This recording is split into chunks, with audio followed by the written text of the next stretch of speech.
नमस्कार. Marathi kitchen creation या YouTube चॅनलवर मी सुनीता तुम्हा सर्वांचे मनापासून स्वागत करीत आहे. आज आपण हिवाळ्यासाठी खास अशी लाडू रेसिपी येथे अगदी झटपट साध्या सोप्या पद्धतीने पाहणार आहोत. या लाडूमध्ये आपण गूळ किंवा साखर काही न घालता फक्त खजूर, खोबरं आणि खारीकपासून हे लाडू बनवणार आहोत. आवडीसाठी यामध्ये आपण सुकामेवा सुद्धा घालणार आहोत. रेसिपी साधी सोपी आहे, तर नक्की पूर्ण पहा. तुम्हाला कशी वाटते ते मला कमेंट करून नक्की सांगा. येथे आपण काळी खजूर 1 वाटी बारीक अशी फोडून घेतली. सर्व बिया बाहेर काढून घेतल्या. त्यानंतर हिला आपल्याला मिक्सरला बारीक अशी वाटून घ्यायची आहे किंवा बारीक करून घ्यायची आहे. त्यानंतर मध्यम वाटीने 1 वाटी खोबरं घेतलं आणि त्याच वाटीने आपण येथे खारीक सुद्धा फोडून छान अशी करून घेतलेले आहे. त्यानंतर काही सुकामेवा आवडीप्रमाणे काढून घेतलेले आहेत. काजू, बदाम आणि पिस्ता याचे बारीक असे तुकडे करून घेतले आहे. तुम्हाला हवं असेल तर मिक्सरला सुद्धा फिरवून घेऊ शकता. आता सर्वप्रथम आपल्याला खजूर थोडी थोडी छोट्या मिक्सरच्या भांड्यामध्ये घालून बारीक अशी मिक्सरला फिरवून घ्यायची आहे.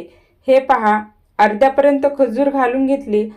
मिक्सरला ही छान एक फिरकी मारून आपल्याला बारीक करून घ्यायची आहे. म्हणजे पूर्ण बारीक होणार नाही, तर मध्यम राहील. हे पहा, या पद्धतीने आपण करून घेतली. आता त्याच भांड्यामध्ये खोबरं घालून आपल्याला पल्स मोडवर छान असं बारीक करून घ्यायचं आहे. सर्व या पद्धतीने बारीक झाल्यानंतर आता गॅसवर एक कढई ठेवून त्यामध्ये आपल्याला सर्वप्रथम खोबरं घालून खोबरं आपल्याला अर्धा ते 1 मिनिटासाठी छान मंद गॅसवर खरपूस असं भाजून घ्यायचं आहे. म्हणजे आपले लाडू जास्त दिवस छान असे टिकतील आणि खोबऱ्यातला कच्चापणा निघून जाईल.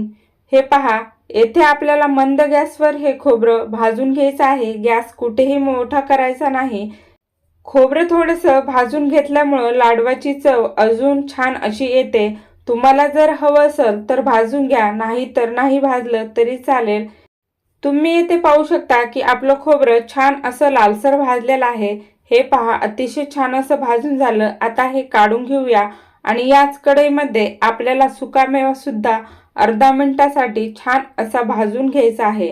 हे पहा, सर्व सुके मेवे येथे एकत्र घालून घेतले आणि मंद गॅसवर हे सुद्धा आपल्याला अर्धा ते 1 मिनिटासाठी छान असे भाजून घ्यायचे आहे. तुम्हाला जर हवं असेल तर भाजून घ्या, नाही तर नाही भाजले तरी चालेल. आता हे काढून घेऊया आणि त्यानंतर अर्धा चमचा आपल्याला यामध्ये साजूक तूप घालून घ्यायचं आहे.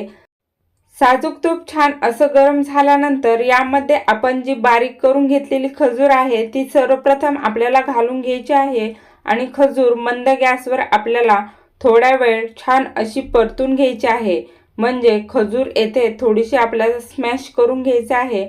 तुमच्याकडे जर स्मॅशर असेल तर त्याने सुद्धा तुम्ही ही गरम झाल्यानंतर स्मॅश करू शकता. उलटण्याने आपल्याला ही दाबून घ्यायची आहे. हे पहा, आता थोडीशी परतून झाल्यानंतर यामधला चिकटपणा वाढत जातो आणि ओलावा बाहेर निघतो. त्यानंतर तुम्ही येथे स्मॅशरने ही छान अशी मॅश करून घेऊ शकता, परंतु येथे मी उलटण्याने दाबून घेत आहे. सर्व खजूर आपली एकजीव झाल्यानंतर आता यामध्ये आपण बारीक करून घेतलेली खारीकचा कूट घालून घ्यायचा.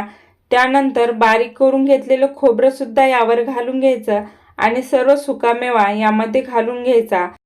आता इथे गॅस बंद करून कढई आपण खाली उतरून घेतली आहे आणि गरम गरम कढईमध्ये येथे आता नॅपकिनने पकडून आपल्याला ह्या गरम कढईमध्ये सर्व मिश्रण एकत्र छान असं एकजीव होईपर्यंत मिक्स करून घ्यायचं आहे.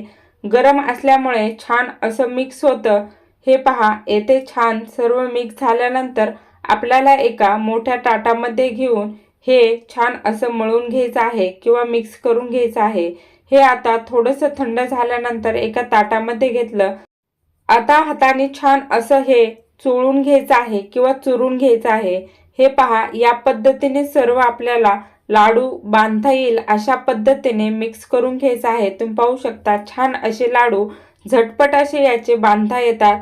अतिशय पौष्टिक अशी रेसिपी आहे. झटपट अशी तयार होणारी आहे आणि कमी साहित्यात तयार होते. घरातील सर्वच जण सुकामेवा किंवा खारीक खोबरं खाताना कंटाळा करतात. त्यांच्यासाठी आपण झटपट अशी ही रेसिपी बनवू शकतो आणि मुलांना दुधाबरोबर एक लाडू किंवा टिफिनमध्ये सुद्धा एक लाडू करून दिला तर ते पूर्ण लाडू नक्की फस्त करतील अशी ही रेसिपी आहे। झटपट असे मिक्स होतात हे पहा। आता आपल्याला हवे तसे मध्यम किंवा लहान आकारात हे लाडू वळून घेऊ शकतो आणि तुम्ही इथे पाहू शकता की अगदी सहजरित्या हे लाडू छान असे वळले जात आहेत। आपल्याला याच पद्धतीने सर्व लाडू येथे वळून घ्यायचे आहेत। अगदी सहज हे वळले जातात आणि जसे जसे हे मुरतात तसे तसे हे अतिशय छान असे लागतात। येथे आपण साखर किंवा गूळ काही घातलेला नाही, अगदी खजूर वापरून हे लाडू बांधलेले आहेत। टिकायला हे महिना 2 महिने छान असे टिकतात। फक्त हवाबंद डब्यामध्ये भरून ठेवायचे। घरातील लहानापासून मोठ्यापर्यंत थंडीच्या दिवसामध्ये हे लाडू आपण सर्व करू शकतो। आपण सुद्धा सकाळी नाश्ता करायला विसरतो तेव्हा जर दुधाबरोबर एक लाडू घेतला तर अतिशय पौष्टिक असा आहे। येथे आपली सर्व लाडू रेसिपी तयार झाली आहे आणि एक लाडू आता मी तुम्हाला फोडून असा दाखवते। अगदी मऊ आणि खुसखुशीत असे हे होतात। हे पहा, अगदी नरम असे आहेत, अजिबात कडक होत नाही। कोणीही सहजरित्या हे खाऊ शकतात। तर या हिवाळ्यामध्ये नक्की करून पहा।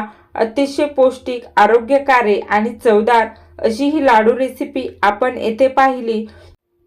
तर तुम्हाला आजची माझी ही लाडू रेसिपी कशी वाटली ते मला कमेंट करून नक्की सांगा। व्हिडिओ जर आवडला असेल तर लाईक, शेअर आणि माझ्या चॅनलला नक्की सबस्क्राईब करा। बेल बटन नक्की प्रेस करा। खा प्या आनंदी रहा, एकमेकाची काळजी घ्या। व्हिडिओ पूर्ण पाहिल्याबद्दल तुम्हा सर्वांचे मनापासून धन्यवाद।